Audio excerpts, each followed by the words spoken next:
ತಿಂಗಳು 7ನೇ ತಾರೀಕು ಇವೆರಡು ತಾರೀಕು ಈಗಾಗಲೇ 2 ಹಂತದ ಚುನಾವಣೆಯ ದಿನಾಂಕ ಪ್ರಕಟ ಆಗಿರ್ತಕ್ಕಂಥದ್ದು. ವಿಶೇಷವಾಗಿ ಇದೇ ತಿಂಗಳು 26ನೇ ತಾರೀಕು ನಡೀತಾ ಇರ್ತಕ್ಕಂಥ 14 ಲೋಕಸಭಾ ಕ್ಷೇತ್ರದಲ್ಲಿ ನಮ್ಮ ರಾಜ್ಯದಲ್ಲಿ ಇರ್ತಕ್ಕಂಥ 14 ಲೋಕಸಭಾ ಕ್ಷೇತ್ರದಲ್ಲಿ ಈ ಲೋಕಸಭಾ ಚುನಾವಣೆ ನಡೀತಾ ಇದೆ.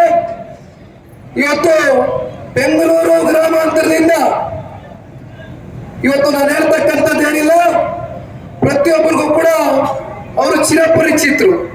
ಅವ್ರಿಗೆ ನಾನು ಹೊಸದಾಗಿ ಪರಿಚಯ ಮಾಡ್ಕೊಳ್ಬೇಕಾದಂಥದ್ದು ಏನಿಲ್ಲ.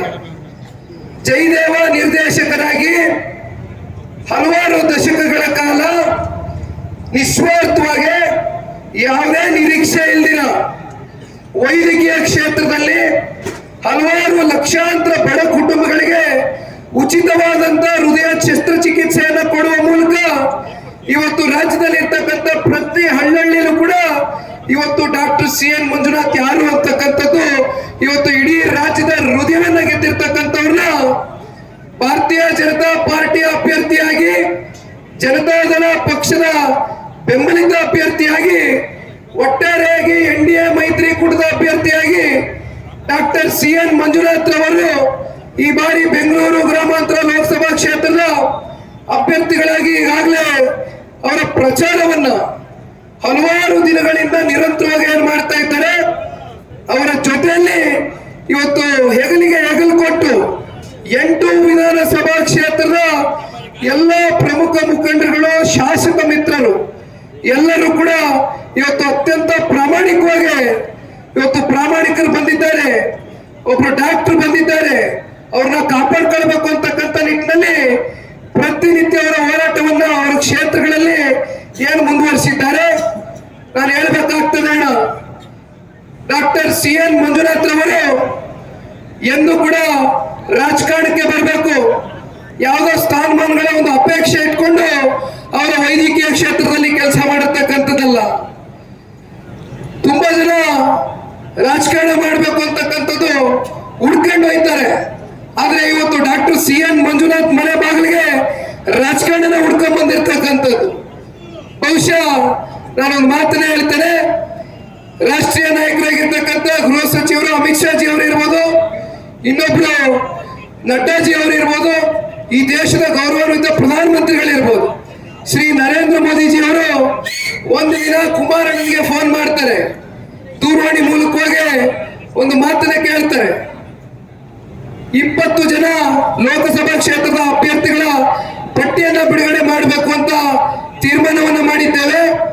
ಅದರಲ್ಲಿ ನೀವೇನಾದ್ರೂ ಪಕ್ಷದ ವರಿಷ್ಠರಾಗಿರ್ತಕ್ಕಂಥ ಮಾಜಿ ಪ್ರಧಾನಮಂತ್ರಿಗಳು ಶ್ರೀ ದೇವೇಗೌಡರು ಸಾಹೇಬರ ಒಂದು ಅನುಮತಿಯೊಂದಿಗೆ ನೀವೇನಾದ್ರೂ ಡಾಕ್ಟರ್ CN ಮಂಜುನಾಥ್ ರವರಿಗೆ ಭಾರತೀಯ ಜನತಾ ಪಾರ್ಟಿಯಿಂದ ಬೆಂಗಳೂರು ಗ್ರಾಮಾಂತರ ಲೋಕಸಭಾ ಕ್ಷೇತ್ರದಿಂದ ಅಭ್ಯರ್ಥಿಗಳಾಗಿ ಮಾಡ್ಲಿಕ್ಕೆ ಒಂದು ಸಹಿ ಕೊಡ್ಲಿಕ್ಕೆ ಸಾಧ್ಯವ, ದೇವೇಗೌಡರು ಸಾಹೇಬರಿಂದ ಒಂದು ಗ್ರೀನ್ ಸಿಗ್ನಲ್ ಕೊಡಲಿಕ್ಕೆ ಸಾಧ್ಯವ ಅಂತಕ್ಕಂಥದ್ದನ್ನ ಕೇಳಿದಂತ ಸಂದರ್ಭದಲ್ಲಿ ಮಾನ್ಯ ಕುಮಾರಣ್ಣವರು ದೇವೇಗೌಡರು ಸಾಹೇಬರ ಜೊತೆ ಕೂತು ಸಮಾಲೋಚನೆ ನಡೆಸಿ ಇವತ್ತು ನಿಮ್ಮ ಮುಂದೆ ತಗೊಂಡು ಬಂದು ನಿಲ್ಲಿಸಿದ್ದಾರೆ.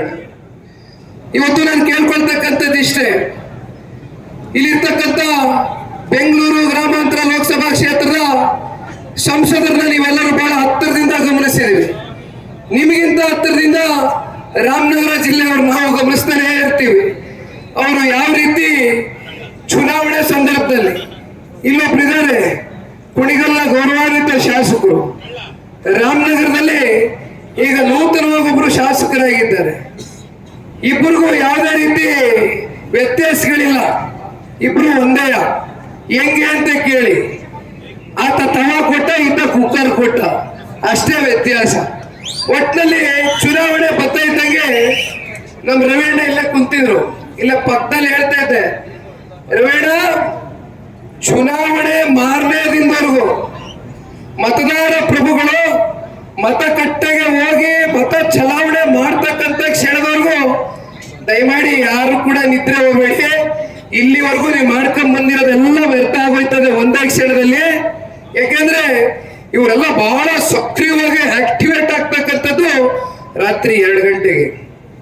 ಹಿಂದಿನ ದಿನ ಚುನಾವಣೆ ದಿನ ರಾತ್ರಿ 2 ಗಂಟೆಗೆ ಆಕ್ಟಿವೇಟ್ ಆಯ್ತಾರೆ. ರವಿಯಣ್ಣ ಹೇಳ್ತಾ ಇದ್ರು, ನಾನು ಬಹಳ ಜನ ಕೇಳ್ತಾ ಇದ್ದೆ, ಈ ಸಲ ಏನ್ ಕೊಡ್ತಾರಂತೆ, ಈ ಸಲ ಯಾವ ರೀತಿ ಪಾಪ ಒಂದಷ್ಟು ಮುಕ್ತ ಜನತೆಯ ದಾರಿ ತಪ್ಪಿಸ್ತಕ್ಕಂತ ಕೆಲಸ ಯಾವ ರೀತಿ ಮಾಡ್ತಾರೆ ಅಂತ 8 ವಿಧಾನಸಭಾ ಕ್ಷೇತ್ರದ ನಾಯಕರಿಗೂ ಕೇಳ್ತಾ ಇದ್ದೆ. ಅವ್ರು ಹೇಳ್ತಾರೆ, ಗೊತ್ತಾಯ್ತಾ ಇಲ್ಲಣ್ಣ, ಇವ್ರು ಯಾವ ರೀತಿ ದಾರಿ ತಪ್ಪಿಸ್ತಾರೆ, ಹೊಸದ್ ಯಾವ ಕಾರ್ಡ್ ಸೃಷ್ಟಿ ಮಾಡ್ತಾರೆ ಅಥವಾ ಏನ್ ಕೊಡ್ತಾರೆ ಅಂತ ನಮ್ಗೆ ಏನು ಗೊತ್ತಾಯ್ತಾ ಇಲ್ಲ ಅಂತ ಹೇಳ್ತಾರೆ. ಪಾಪ ನಾನು ತೀರ್ಮಾನ ಮಾಡಿದೀನಿ, ನಮಗೂ ಗೊತ್ತಿರ್ಲಿಲ್ಲ, ಅನುಭವ ಇರ್ಲಿಲ್ಲ ಈ ತರ ಮಾಡ್ತಾರೆ ಅಂತ. ನಮ್ಮ ಕ್ಷೇತ್ರದಲ್ಲಿ ರಾತ್ರಿ 2 ಗಂಟೆ ಬರ್ತಾರೆ, ಅದೆಂತದ್ದು 5,000 ರೂಪಾಯಿ ಟೋಕನ್ ಕಾರ್ಡ್ ಕೊಟ್ಟು ನಾನೇನಾದ್ರೂ ಅಪ್ಪಿ ನಿಮ್ಮ ಆಶೀರ್ವಾದದಿಂದ ಶಾಸಕ ಆದೆ ಅನ್ಕೊಳ್ಳಿ, ಮಾಡೋದಿಲ್ವೇ ಆ ಟೋಕನ್ ಕಾರ್ಡ್ ತಗೊಂಡೋಗಿ ನೀವು ರೇಷನ್ ಕಿಟ್ ತಗೋಬಹುದು ಅಂತ ಪಾಪ ಅಮಾಯಕ ಮುಕ್ತ ತಂದೆ ತಾಯಿಂದರನ್ನ ಯಾಮಾರಿಸಿ ಮತ ಚಲಾವಣೆ ಮಾಡ್ಕೊಳ್ತಾರೆ. ಅಷ್ಟೇ ಅಲ್ಲ, ಈಗ ಕಳೆದ 1-1.5 ತಿಂಗಳು 2 ತಿಂಗಳಿಂದ ನಿರಂತರವಾಗಿ ಕುಕ್ಕರ್ ಸಾಗಾಣಿಕೆ ಆಯ್ತು, ಮತ್ತೆ ಇನ್ನೊಂದು ರೌಂಡ್ ತವಾ ಸಾಗಾಣಿಕೆ ಆಯ್ತು. ಮತ್ತೆ ವಿಶೇಷವಾಗಿ ನಮ್ಮ ತಾಯಂದ್ರಗಳಿಗೆ, ನಮ್ಮ ಹೆಣ್ಣು ಮಕ್ಕಳುಗಳಿಗೆ ಸೀರೆ ಕೊಡ್ತಕ್ಕಂಥದ್ದು, ಚೂಡಿದಾರ್ ಕೊಡ್ತಕ್ಕಂಥದ್ದು, ಇವೆಲ್ಲ ಪ್ರಕ್ರಿಯೆಗಳು ಪ್ರಾರಂಭ ಆಗಿ 2 ತಿಂಗಳಾಗದೆ. ವಿಪರ್ಯಾಸ ಏನಂದ್ರೆ, ಚುನಾವಣಾ ಆಯೋಗ ಇರಲಿ, ಚುನಾವಣಾ ಅಧಿಕಾರಿಗಳಿರಲಿ, ಪೊಲೀಸ್ ಅಧಿಕಾರಿಗಳಿರಲಿ, ಜಿಲ್ಲಾಡಳಿತ ಇರಲಿ, ಸಂಪೂರ್ಣವಾಗಿ ಮೌನ ವಹಿಸ್ತಾ ಇದ್ದಾರೆ. ನಮ್ಮ ಕಣ್ಣಿಗೆ ಏನು ಕಾಣ್ತಾ ಇಲ್ಲ ಅಂತ ಸಂಪೂರ್ಣವಾಗಿ ಮೌನವಾಗಿ ಕೂತಿದ್ದಾರೆ. ಆದ್ರೆ ಇಲ್ಲಿ ಕೆಲಸ ಮಾಡ್ತಾ ಇರ್ತಕ್ಕಂಥದ್ದು ಇಬ್ಬರೇ, ಒಂದು JDS ಪಕ್ಷದ ಕಾರ್ಯಕರ್ತರು, ಇನ್ನೊಂದು ಭಾರತೀಯ ಜನತಾ ಪಾರ್ಟಿ ಕಾರ್ಯಕರ್ತರು. ಅವ್ರ ಪರವಾಗಿ ಕೆಲಸ ಮಾಡ್ತಾವ್ರೆ. ಮೊನ್ನೆ ರಾಮನಗರದಲ್ಲಿ 1 ತಿಂಗಳಿಂದ, 1 ತಿಂಗಳಾಗಿಲ್ಲ, ಒಂದು 20-25 ದಿನ ಆಗಿರ್ಬೋದು, VRL ಲಾಜಿಸ್ಟಿಕ್ಸ್ ಗಾಡಿನಲ್ಲಿ 3,700 ಮೆಟೀರಿಯಲ್ಗಳು, ಏನೋ ಬಟ್ಟೆ ಮೆಟೀರಿಯಲ್ ಜಪ್ತಿ ಮಾಡಿದ್ರು. ಫೋನ್ ಮಾಡಿದ್ರು, ಯಾಕೋ ಡೌಟ್ ಬತ್ತಾಯ್ತಣ್ಣ, ಈ ಗಾಡಿಲಿ ಏನೋ ಸಾಗಾಣಿಕೆ ಮಾಡ್ತಾವ್ರೆ ಅಂತ ಫೋನ್ ಮಾಡಿದ್ರು ರಾತ್ರಿ 2 ಗಂಟೆ ಆರೋಳ್ಳಿಯಿಂದ. ನಾನು ಹೇಳಿದೆ, ಅದೇನ್ ನೋಡಿ ಇಲ್ಲಿ ಹಿಡಿಲ ಮಗ, ಎಲ್ಲರೂ ಹೋಗಿ ಬಿಟ್ಟಾರ, ಅದೇನಿದೆ ನೋಡ್ತಾ ಅಂದೆ. ಹೋಗಿ ಹಿಡ್ಕೊಂಡ್ರು, ಇಳಿಸಿದ್ರು, ಕೊನೆಗೆ 3,700 ಮೆಟೀರಿಯಲ್ ಜಪ್ತಿ ಆಯ್ತು. ಈ ರೀತಿ ಈಗ ಆಲ್ರೆಡಿ ಸಾಗಾಣಿಕೆ ಮಾಡ್ಕೊಂಡ್ಬಿಟ್ಟವ್ರೆ ಎಲ್ಲ ರೀತಿ.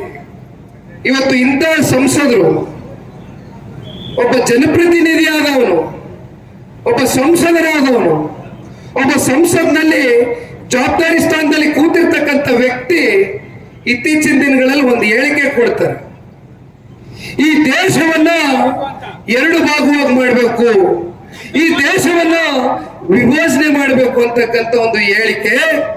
ಇವತ್ತು ಇಲ್ಲಿರ್ತಕ್ಕಂಥ ಸಂಸದರ ಒಂದು ಮನಸ್ಥಿತಿ ಏನಿದೆ ಅಂತಕ್ಕಂಥದನ್ನ ನಾವು ಅರ್ಥ ಮಾಡ್ಕೊಳ್ಬೇಕಾಗ್ತದೆ. ಇವತ್ತು ಇಂಥ ಸಂಸದರು ನಮಗೆ ಬೇಕೆ. ಇನ್ನೊಂದ್ ಕಡೆ ನಮ್ಮ ರಾಮನಗರ ಜಿಲ್ಲೆಯಲ್ಲಿ 5 ಗ್ಯಾರಂಟಿಗಳ ಫಲಾನುಭವಿಗಳು ಸಭೆ ಮಾಡ್ತಾರೆ. ಆ ಸಭೆಯಲ್ಲಿ ಮಾಗಡಿ ವಿಧಾನಸಭಾ ಕ್ಷೇತ್ರದ ಗೌರವಾನ್ವಿತ ಶಾಸಕರು ವೇದಿಕೆ ಮೇಲೆ ಒಂದು ಮಾತನಾಡ್ತಾರೆ. ನಮ್ಮ ತಾಯಂದ್ರೆಲ್ಲ ಹಿಂಗೆ ಮುಂದೆಗಡೆ ಕುಂತಿದ್ರು. ಹೇಳ್ತಾರೆ, ಏನಾದ್ರೂ ನೀವು ನಮ್ಮ ಸಂಸದರನ್ನ ಈ ಬಾರಿ ಅತಿ ಹೆಚ್ಚು ಮತಗಳಲ್ಲಿ ಆಯ್ಕೆ ಮಾಡಿ ಅವ್ರನ್ನ ಸಂಸದರಾಗಿ ಸಂಸತ್ಗೆ ಕಳಿಸ್ತಾ ಹೋದ್ರೆ ಮಾಡೋದಿಲ್ವೇ 5 ಗ್ಯಾರಂಟಿಗಳನ್ನ ರದ್ದು ಮಾಡ್ತೇನೆ ಅಂತಕ್ಕಂಥದ್ದನ್ನ ಇವತ್ತು ನಮ್ಮ ತಾಯಂದ್ರಗಳಿಗೆ ಬೆದರಿಕೆಯನ್ನ ಆಗ್ತಕ್ಕಂಥ ಒಂದು ಮನಸ್ಥಿತಿ ಇವತ್ತು ಈ ಕಾಂಗ್ರೆಸ್ ಪಕ್ಷದ ನಾಯಕರುಗಳು ಮಾಡ್ತಾ ಇರ್ತಕ್ಕಂಥದ್ದು.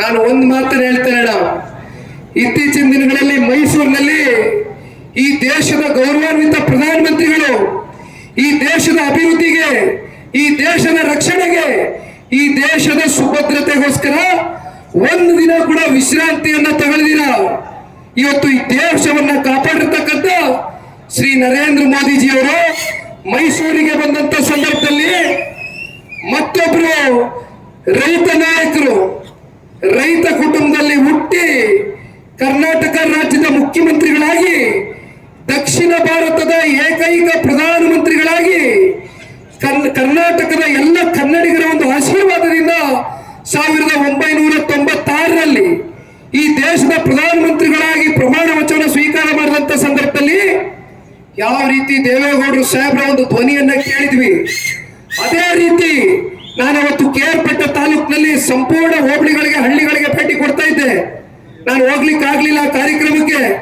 ಯೂಟ್ಯೂಬ್ ನಲ್ಲಿ 10 ನಿಮಿಷಗಳ ಕಾಲ ದೇವೇಗೌಡರು ಸಾಹೇಬರು ಯಾವ ರೀತಿ ಈ ವಿಶ್ವವೇ ಮೆಚ್ಚಿರ್ತಕ್ಕಂಥ ನಾಯಕರ ಬಗ್ಗೆ ಯಾವ ರೀತಿ ಮಾತನಾಡಿದ್ರು ಅಂತಕ್ಕಂಥದ್ದು 10 ನಿಮಿಷಗಳ ಕಾಲ ನೋಡಿದಂತ ಸಂದರ್ಭದಲ್ಲಿ ಮತ್ತೆ ನನಗೆ 96ರ ದೇವೇಗೌಡರು ಸಾಹೇಬರು ಮತ್ತೆ ನನ್ನ ಕಣ್ಮುಂದೆ ಮರುಕಳಿಸುದು.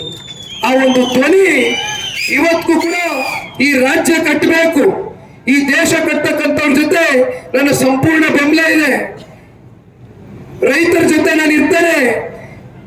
ವಿಶೇಷವಾಗಿ ಇವತ್ತು ನಮ್ಮ ರಾಜ್ಯದಲ್ಲಿ ಅವರ 64 ವರ್ಷದ ಸುದೀರ್ಘವಾದಂತ ರಾಜಕಾರಣದ ಬದುಕಿನ ಉದ್ದಗಲಕ್ಕೂ ಕೂಡ ರೈತರ ಬಗ್ಗೆ ಚಿಂತನೆ ಮಾಡ್ತಕ್ಕಂಥದ್ದು, ನೀರಾವರಿಯ ಯೋಜನೆ ಬಗ್ಗೆ ಕಲ್ಪನೆಯನ್ನ ಕಟ್ಕೊಂಡು ಒಂದು ದೂರದೃಷ್ಟಿಯನ್ನ ಇಟ್ಕೊಂಡಿರ್ತಕ್ಕಂಥ ಪುಣ್ಯಮಾತ್ಮ ದೇವೇಗೌಡರು ಸಾಹೇಬರು ಹೇಳ್ತಾರೆ, ಈ ರಾಜ್ಯದಲ್ಲಿ ಬರ್ತಕ್ಕಂಥ 28 ಲೋಕಸಭಾ ಕ್ಷೇತ್ರಗಳಲ್ಲೂ ಕೂಡ 28ಕ್ಕೆ 28 NDA ಮೈತ್ರಿಕೂಟದ ಅಭ್ಯರ್ಥಿಗಳ ಗೆಲುವಿಗೆ ನನಗೆ 92 ವರ್ಷ ವಯಸ್ಸಾಗಿರ್ಬೋದು.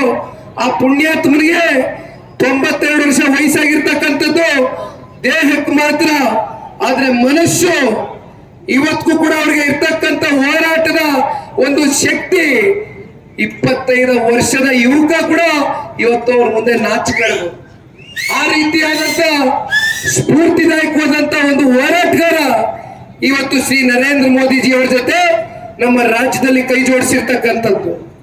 ಜೊತೆಯಲ್ಲಿ ಇನ್ನೊಬ್ರು ರೈತ ನಾಯಕರು, ಮಾಜಿ ಮುಖ್ಯಮಂತ್ರಿಗಳು, ಮುತ್ಸದ್ದಿಗಳು, ಹಿರಿಯಕರು ಶ್ರೀ BS ಯಡಿಯೂರಪ್ಪಜಿ ಅವರು ಕೂಡ ಇವತ್ತು ಏನು ಕುಮಾರಣ್ಣ ಅವರು ಒಂದ್ ಕಡೆ, ಯಡಿಯೂರಪ್ಪ ಸಾಹೇಬರು ಒಂದ್ ಕಡೆ, ಇವರಿಬ್ರು ನಾಯಕರುಗಳು 2006 ಮತ್ತು 2007ರಲ್ಲಿ ಮೊದಲನೇ ಬಾರಿ ಮಾನ್ಯ ಕುಮಾರಣ್ಣ ಅವರು ಈ ರಾಜ್ಯದ ಮುಖ್ಯಮಂತ್ರಿಗಳಾದಂತ ಸಂದರ್ಭದಲ್ಲಿ BS ಯಡಿಯೂರಪ್ಪಜಿ ಅವರ ಒಂದು ಸಹಕಾರ, ಭಾರತೀಯ ಜನತಾ ಪಾರ್ಟಿಯ ಎಲ್ಲ ಶಾಸಕ ಮಿತ್ರರ ಒಂದು ಸಹಕಾರದೊಂದಿಗೆ ಯಾವ ರೀತಿ 20 ತಿಂಗಳ ಕಾಲ ಕುಮಾರಣ್ಣ ಅವರು ಜನಪರವಾದಂತ ಕಾರ್ಯಕ್ರಮಗಳು, ಯೋಜನೆಗಳನ್ನ ಕೊಟ್ಟರು ಅಂತಕ್ಕಂಥದ್ದು ಇವತ್ತು ನಮ್ಮ ಕಣ್ಣು ಮುಂದೆ ಸಾಕ್ಷಿ ಗುಡ್ಡೆ ಇರ್ತಕ್ಕಂಥದ್ದು. ಇವತ್ತು ಹೆಣ್ಣು ಮಕ್ಕಳುಗಳಿಗೆ ನಾನು ಮಾತನ್ನ ಹೇಳಲಿಕ್ಕೆ ಬಯಸ್ತೇನೆ. ಇವತ್ತು ಹೆಣ್ಣು ಮಕ್ಕಳಿಗೆ 2,000 ರೂಪಾಯಿ ಕೊಟ್ಟಿದ್ದೀರಿ, 2,000 ರೂಪಾಯಿ ಕೊಟ್ಟಿದ್ದೀರಿ ಅಂತ ಏನ್ ಇವತ್ತು ಕಾಂಗ್ರೆಸ್ ಪಕ್ಷದವರು ಹೇಳ್ತಾರೆ. ಅವತ್ತು ಕುಮಾರಣ್ಣ ಅವರು ಮೊದಲನೇ ಬಾರಿ ಮುಖ್ಯಮಂತ್ರಿ ಆದಾಗ ಏನು ಲಾಟ್ರಿ ಮತ್ತೆ ನಿಷೇಧನ ಬ್ಯಾನ್ ಮಾಡ್ಲಿಕ್ಕೆ, ರದ್ದು ಮಾಡ್ಲಿಕ್ಕೆ ಕಾರಣ ನಮ್ಮ ರಾಜ್ಯದಲ್ಲಿ ಇರ್ತಕ್ಕಂಥ ಹೆಣ್ಮಕ್ಳುಗಳು ಕುಮಾರಣ್ಣನ ಬಳಿ ಬಂದು ಕಣ್ಣಲ್ಲಿ ನೀರು ಹಾಕಿದ್ರು.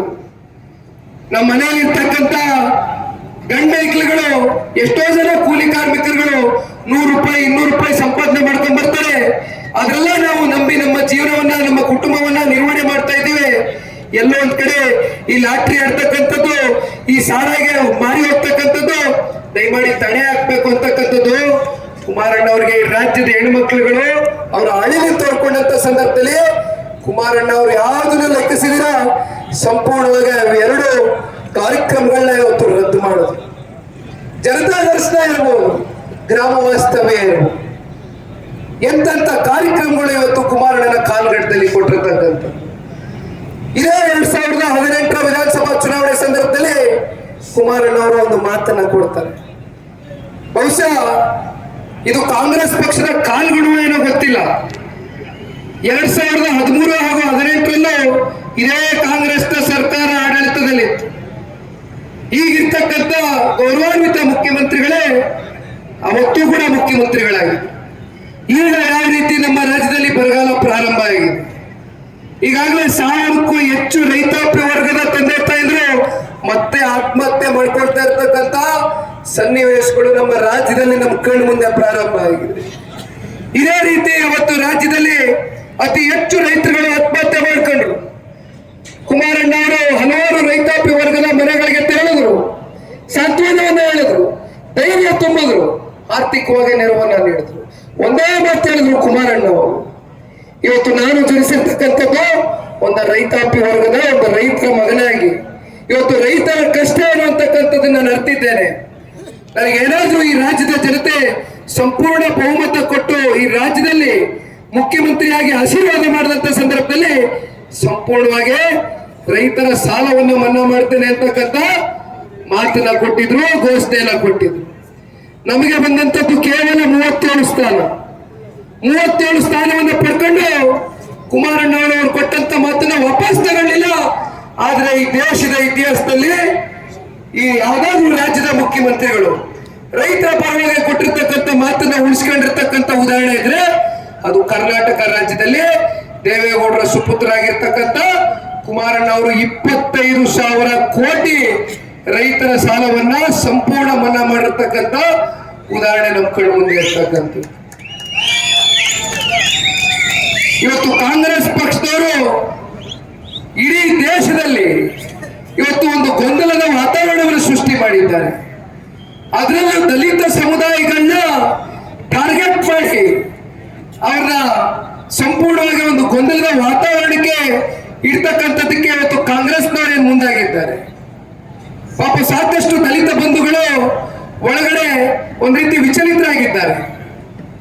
ಅದಕ್ಕೆ ಕಾರಣ ಶ್ರೀ ನರೇಂದ್ರ ಮೋದಿಜಿಯವರು ಮತ್ತೆ ಈ ದೇಶದ ಪ್ರಧಾನಮಂತ್ರಿಗಳಾದಂತ ಸಂದರ್ಭದಲ್ಲಿ ಈ ಸಂವಿಧಾನವನ್ನ ಬದಲಾವಣೆ ಮಾಡ್ತಾರೆ ಅಂತಕ್ಕಂಥದ್ದು ಒಂದು ಸುಳ್ಳು ವದಂತಿ, ಒಂದು ಸುಳ್ಳನ್ನ ಇವತ್ತೇನು ಹೊರಡಿಸಿರ್ತಕ್ಕಂಥದ್ದು. ಅದ್ರ ಬಗ್ಗೆ ಈಗಾಗಲೇ ನರೇಂದ್ರ ಮೋದಿಜಿಯವರು ಸ್ಪಷ್ಟೀಕರಣವನ್ನ ಕೊಟ್ಟಿರ್ತಕ್ಕಂಥದ್ದು. ಯಾವುದೇ ಕಾರಣಕ್ಕೂ ಡಾಕ್ಟರ್ BR ಅಂಬೇಡ್ಕರ್ ಸಾಹೇಬರು ಸಂವಿಧಾನವನ್ನ ರಚನೆ ಮಾಡಿರ್ತಕ್ಕಂಥದ್ದು ಆರ್ಥಿಕ ತಜ್ಞರು. ಇವತ್ತು ಅವರು ಕೊಟ್ಟಿರ್ತಕ್ಕಂಥ ಒಂದು ಸಂವಿಧಾನ ಎಂದಿಗೂ ಕೂಡ ಶಾಶ್ವತವಾಗಿ ಉಳಿತಕ್ಕಂಥದ್ದು ಆಗ್ತದೆ ಇರ್ತಕ್ಕಂಥದ್ದನ್ನ ಇವತ್ತು ಶ್ರೀ ನರೇಂದ್ರ ಮೋದಿಜಿಯವರು ಹೇಳಿರ್ತಕ್ಕಂಥದ್ದು.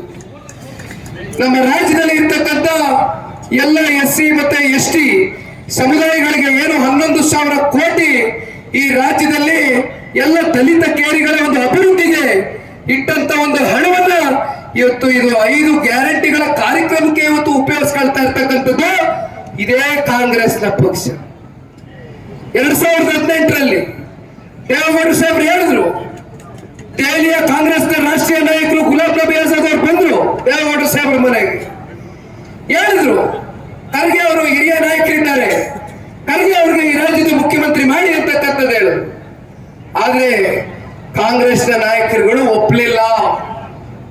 ಇದೇ 2013ರಲ್ಲಿ KPCC ಅಧ್ಯಕ್ಷರಾಗಿ G. ಪರಮೇಶ್ವರ್ ಅವರು ಕಾರ್ಯವನ್ನು ನಿರ್ವಹಿಸ್ತಾ ಇದ್ರು. ಅವ್ರನ್ನ ಸೋಲಿಸಿದಂಥದ್ದು ಯಾರು? ಕಾಂಗ್ರೆಸ್ ಪಕ್ಷ ಅಧಿಕಾರಕ್ಕೆ ಬಂದ್ರೆ ಎಲ್ಲಿ ಪರಮೇಶ್ವರ್ ಅವರು ಏನಾದ್ರು ಈ ರಾಜ್ಯದ ಮುಖ್ಯಮಂತ್ರಿ ಆಗ್ಬಿಡ್ತಾರೆ ಅಂತ ಅವ್ರ ಸೋಲಿಗೆ ಯಾರ ಕಾರಣ? ಯಾರು ಕಾರಣವಂತರು?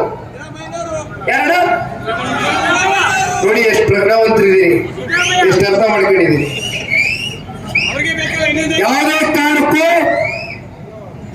ಕಾಂಗ್ರೆಸ್ ಪಕ್ಷದ ನಾಯಕರುಗಳು ಹೇಳಲಿಕ್ಕೆ ಇಷ್ಟಪಡ್ತೇನೆ, ದಲಿತ ಸಮುದಾಯಗಳನ್ನ ಕೇವಲ ಚುನಾವಣೆ ಸಂದರ್ಭದಲ್ಲಿ ಮತ ಗಿಟ್ಟಿಸ್ಕೊಳ್ಬೇಕು ಅಂತಕ್ಕಂಥ ಒಂದೇ ಉದ್ದೇಶದಿಂದ ಈ ರೀತಿ ದಾರಿ ತಪ್ಪಿಸ್ತಕ್ಕಂಥ ಒಂದು ಕೆಲಸವನ್ನ ಮಾಡ್ತಕ್ಕಂಥದ್ದನ್ನ ಮೊದಲು ಕಾಂಗ್ರೆಸ್ ಪಕ್ಷದವರು ಬಿಡಬೇಕು ಅಂತಕ್ಕಂಥದ್ದನ್ನ ಈ ಸಂದರ್ಭದಲ್ಲಿ ತಿಳಿಸ್ಲಿಕ್ಕೆ ಬಯಸ್ತೇನೆ. ಇನ್ನು ಅಶ್ವಥ್ ನಾರಾಯಣ್ ಸಾಹೇಬರು ಕೂಡ ಮಾತನಾಡ್ತಕ್ಕಂಥದ್ದಿದೆ. ನನಗೆ ಅತ್ಯಂತ ತೃಪ್ತಿ ತಂದ್ಕೊಟ್ಟಿರ್ತಕ್ಕಂಥ ವಿಚಾರ ಏನಂದ್ರೆ, ಬಹುಶಃ ಈಗ ತಾನೇ ಯಾರೋ ವೇದಿಕೆ ಮೇಲೆ ಮಾತನಾಡ್ಬೇಕಾದ್ರೆ ಹೇಳ್ತಾ ಇದ್ರು, ಇಲ್ಲಿ ಬಂದಿರ್ತಕ್ಕಂಥದ್ದು ಸ್ವಯಂ ಪ್ರೇರಿತರಾಗಿ ನೀವು ಬೆಳೆಸಿರ್ತಕ್ಕಂಥ ಕುಮಾರಣ್ಣ ಅವರು, ನಿಮ್ಮ ನಾಯಕರಾದಂತ ಕುಮಾರಣ್ಣ ಅವರ ಒಂದು ನುಡಿಮುತ್ತಿನ ಮಾತುಗಳನ್ನ ಕೇಳಲಿಕ್ಕೆ ತಾವೆಲ್ಲ ಅತ್ಯಂತ ಸಮಾಧಾನಕರವಾಗಿ ತಾಳ್ಮೆಯಿಂದ ಇವತ್ತು ಇಲ್ಲಿ ಕುಳಿತಿದ್ದೀರಿ. ಇನ್ನೊಂದು 5-10 ನಿಮಿಷದಲ್ಲೇ ಬರ್ತಾರೆ. ಇನ್ನು ಅಶ್ವಥ್ ನಾರಾಯಣ್ ಸಾಹೇಬರು ಕೂಡ ಮಾತನಾಡ್ತಕ್ಕಂಥದ್ದಿದೆ. ಕೊನೆಯದಾಗಿ ಶ್ರೀರಾಮ ನವಮಿಯ ಪ್ರಯುಕ್ತ ಎಲ್ಲರಿಗೂ ಕೂಡ ಶುಭವನ್ನ ಕೋರ್ಲಿಕ್ಕೆ ಇಚ್ಛೆ ಪಡ್ತೇನೆ. ಬಹುಶಃ ಈ ಶ್ರೀರಾಮ ನವಮಿ ಈ ವರ್ಷ ನಮ್ಗೆ ಬಹಳ ವಿಶೇಷವಾದಂಥದ್ದು. ಅದಕ್ಕೆ ಕಾರಣ 500 ವರ್ಷಗಳಿಂದ ನಮ್ಮ ಪೂರ್ವಜರು ಏನು ಹೋರಾಟವನ್ನ ಮಾಡಿದ್ರು, ರಾಮ ಮಂದಿರವನ್ನ ಸ್ಥಾಪನೆ ಮಾಡ್ತಕ್ಕಂಥ ಒಂದು ಕನಸನ್ನ ಕಟ್ಕೊಂಡಿದ್ರು. ಇವತ್ತು ಒಬ್ರು ಪುಣ್ಯಾತ್ಮರು ಶ್ರೀ ನರೇಂದ್ರ ಮೋದಿಜಿಯವರು ಇದೇ ವರ್ಷ 22ನೇ ತಾರೀಕು ಬಹುಶಃ ನನ್ನ ಹೃದಯಕ್ಕೆ ಬಹಳ ಹತ್ರ ಆಗಿರ್ತಕ್ಕಂಥ ದಿನ. ಅದಕ್ಕೆ ಕಾರಣ ಅವತ್ತು ನಾನು ಹುಟ್ಟಿದಂತ ಕ್ಷಣ. ಹಾಗಾಗಿ ರಾಮ ಮಂದಿರ ಲೋಕಾರ್ಪಣೆ ಆದಂತ ಸಂದರ್ಭದಲ್ಲಿ ಸಾಕಷ್ಟು ಜನ ಗಣ್ಯರು ಇಡೀ ರಾಜ್ಯದಿಂದ ದೇಶದಿಂದ ಬಹಳಷ್ಟು ಜನ ಬಂದಿದ್ರು. ಅದರಲ್ಲಿ ದೇವೇಗೌಡರು ಸಾಹೇಬರು ಹಾಗೂ ಕುಮಾರಣ್ಣ ಅವರಿಗೆ ಆಹ್ವಾನವನ್ನ ನೀಡಿದ್ರು. ಅವರ ಜೊತೆಯಲ್ಲಿ ನಾನು ಕೂಡ ಹೋದಂತ ಸಂದರ್ಭ ಬಹುಶಃ ನಾನು ಮರೀಲಿಕ್ಕೆ ಸಾಧ್ಯ ಇಲ್ಲ. ಕೊನೆಯದಾಗಿ ನಿಮ್ಮೆಲ್ರಿಗೂ ವಂದಿಸಿ ನನ್ನ ಮಾತನ್ನ ಮುಗಿಸ್ತೇನೆ. ಜೈ ಹಿಂದ್, ಜೈ ಕರ್ನಾಟಕ, ಜೈ ಶ್ರೀರಾಮ್, ಜೈ ಜೈ ಶ್ರೀರಾಮ್. ಥ್ಯಾಂಕ್ ಯು, ಧನ್ಯವಾದ. ನಮಸ್ಕಾರ, ನಾನು ನಿಮ್ಮ ಪ್ರೀತಿಯ ಡಾಕ್ಟರ್ ಶ್ರಾವ್ಯ ಎಸ್ ರಾವ್. ನೀವು ಭಾವಸಿಂಚನ ಯೂಟ್ಯೂಬ್ ಚಾನೆಲ್ಗೆ ಸಬ್ಸ್ಕ್ರೈಬ್ ಆಗಿಲ್ಲ ಅಂದರೆ ಇವತ್ತು ಸಬ್ಸ್ಕ್ರೈಬ್ ಆಗಿ. ಧನ್ಯವಾದಗಳು.